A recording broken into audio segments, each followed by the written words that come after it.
Olá, tudo bem? Bem-vindo ao nosso primeiro aulão de OMS. Alguns alunos me disseram, poxa, professor, me escreveram, fala alguma coisa aí de organizações, métodos em sistemas, para sistemas, explica um pouco aí do conceito, faz um vídeo para a gente. Então, atendendo aos pedidos, cá estou. Para esse nosso bate-papo, na verdade não é uma aula, é mais um bate-papo. Eu separei 3 tópicos aqui para a gente discutir. Como são tópicos introdutórios iniciais, vale a pena a gente falar, no primeiro momento, das teorias da administração, né? A estruturação, a concepção aí das organizações, dos métodos para estruturação dos sistemas hoje, como a gente os conhece. Então vamos falar um pouquinho das teorias da administração, esse processo de acúmulo de conhecimento que nos trazem as organizações organizacionais, as estruturas societárias como elas o são hoje em dia.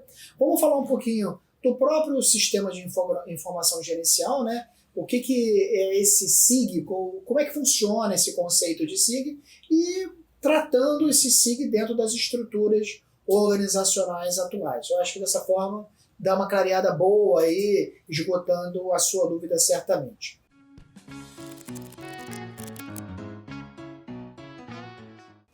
Primeiro tópico, né, quando a gente vai falar das teorias da administração, a gente precisa começar lá em 1908 com a escola científica, né, as percepções científicas, os primeiros trabalhos desenvolvidos dentro do mundo encantado da administração, onde o Taylor e o Fayol, lá em 1802, 1808, consequentemente, eles observaram que a trilogia trabalho, capital e tecnologia poderiam se dar muito bem. No caso, a escola científica ela fortalece, ela reforça o processo de produção contínua, né? Não vou ficar aqui falando de revolução industrial, mas isso gerou sequela nos outros elementos, né? Tanto na tecnologia quanto no próprio trabalho, no próprio humano, né? Essa escola científica ela explodiu, ela cresceu, ela revolucionou o comportamento mundial, né? Como deveria realmente, como era a proposta dela, mas ocorreu a necessidade do ajuste de sintonia, que eu considero que foi o nascedouro da escola, da teoria moderna, né? Da escola de administração moderna, onde um dos elementos, aquele elemento capital, ele estava ali fadigado, exausto, turnover elevado, produtividade obrigatória de forma crescente, mas a fadiga do ser humano comprometia essa produção e necessitou-se naquele momento observar a relação organizacional para desenvolver melhor essa relação de forma harmoniosa.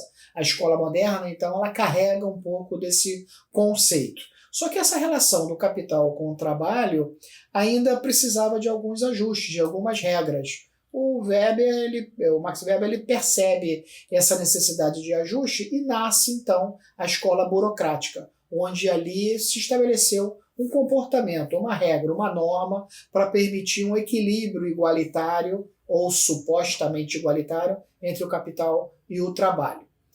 Isso tudo, a observação da normatização e um equilíbrio melhor das forças, isso evolui, né, na história da sociedade, as organizações se tornam cada vez mais complexas, e aí o capital, mais uma vez, ele percebeu que poderia se utilizar de um comportamento pré-estabelecido para potencializar e voltar um pouco àquela escola lá científica, não com aquele viés de produção contínua, mas com um convencimento de que o trabalho era bom para a produção, para o crescimento. E é verdade, e assim é, né? A gente vive num mundo capitalista onde faz-se necessário a utilização, a mais-valia do trabalho para potencializar os resultados.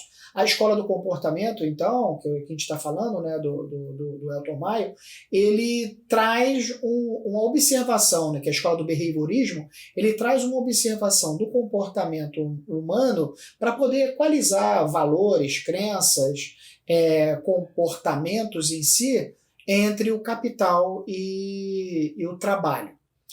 Isso evolui, né, com a complexidade do outro elemento, que era a tecnologia, né, criando a escola científica, as teorias científicas de sistemas, né? As teorias científicas de sistemas. A teoria dos sistemas, onde agora existe uma interação, uma automação equilibrada, organizada, produtiva entre os elementos, entrando nessa relação a tecnologia, desenvolvendo as organizações no que diz respeito às suas negociações.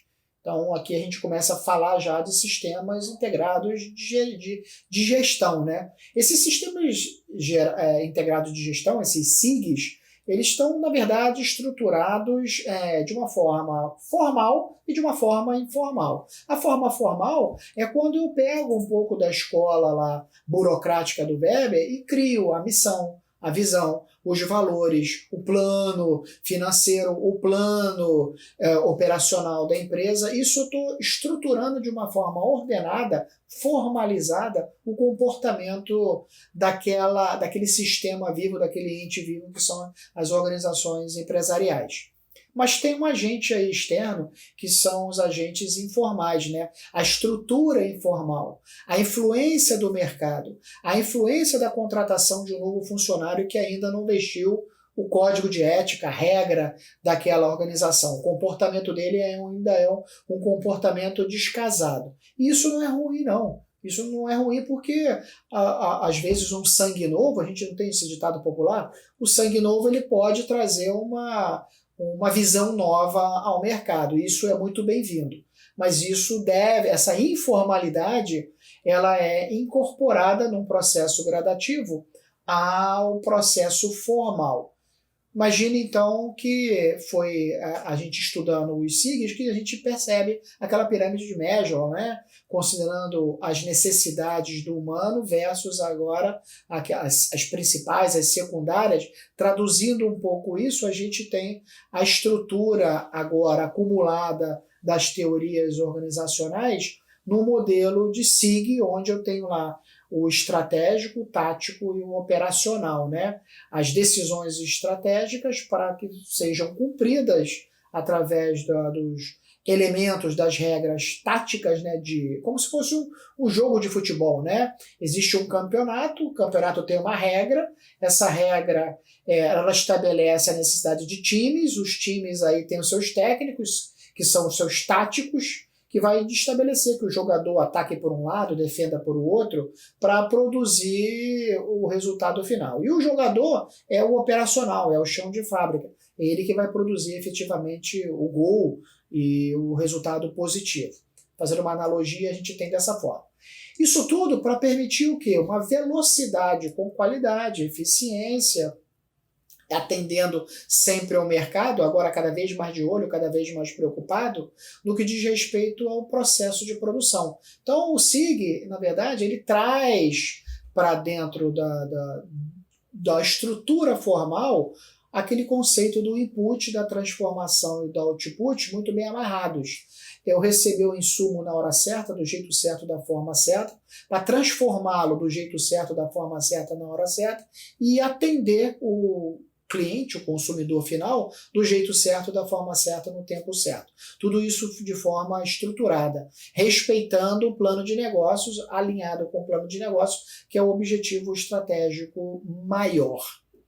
Isso, então, nos leva a um terceiro tópico que eu queria compartilhar com vocês nesse nosso bate-papo, que são as estruturas organizacionais do jeito que elas são, né? Quando eu imputo a informação, transformo a informação e gero a informação, eu vou ter uma massa de informações interessante. Mas de onde que vem essa massa de informações? Da percepção, da observação. Essa percepção, então, a partir de agora, eu tenho um volume de dados muito grande. Eu queria, então, compartilhar com vocês o conceito de dados versus informação.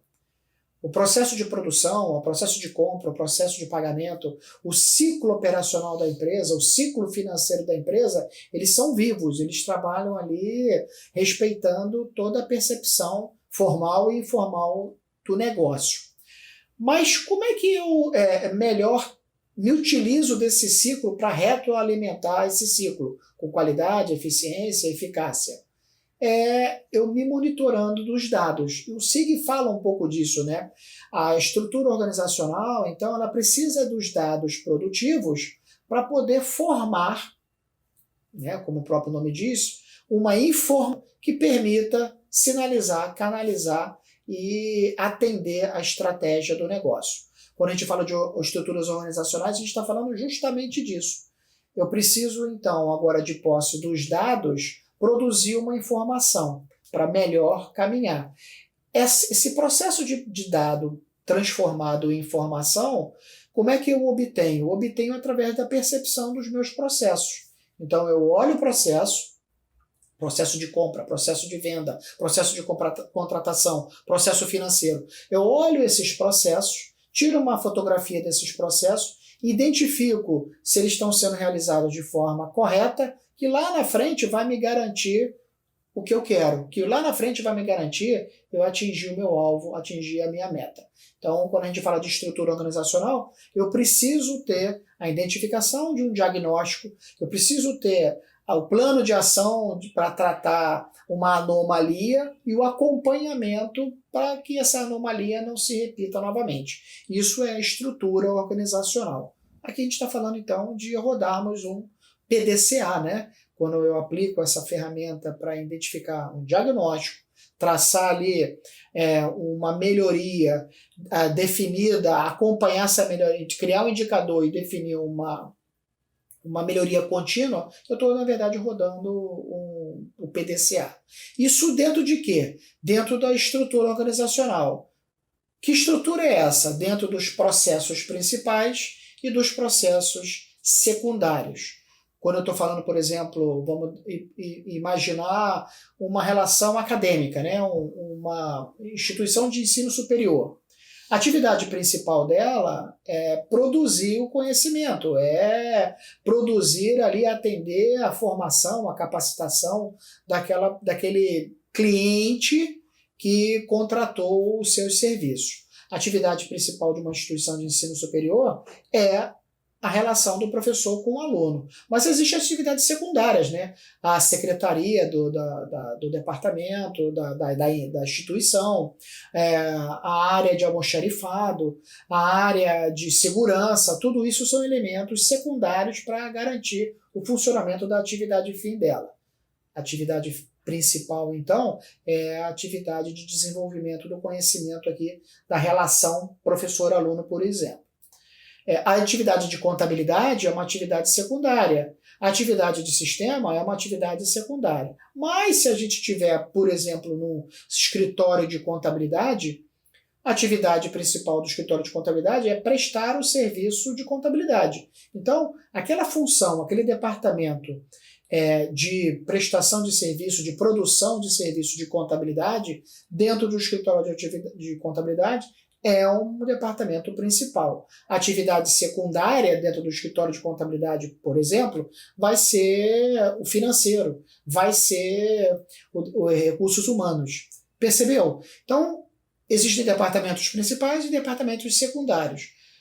A classificação vai depender da natureza da empresa, e é isso um pouco que a estrutura organizacional aborda para a gente. Legal? Eu espero que eu tenha contribuído, atendido aí aos pedidos daqueles que me pediram. Um abraço e até o nosso próximo encontro. Tchau!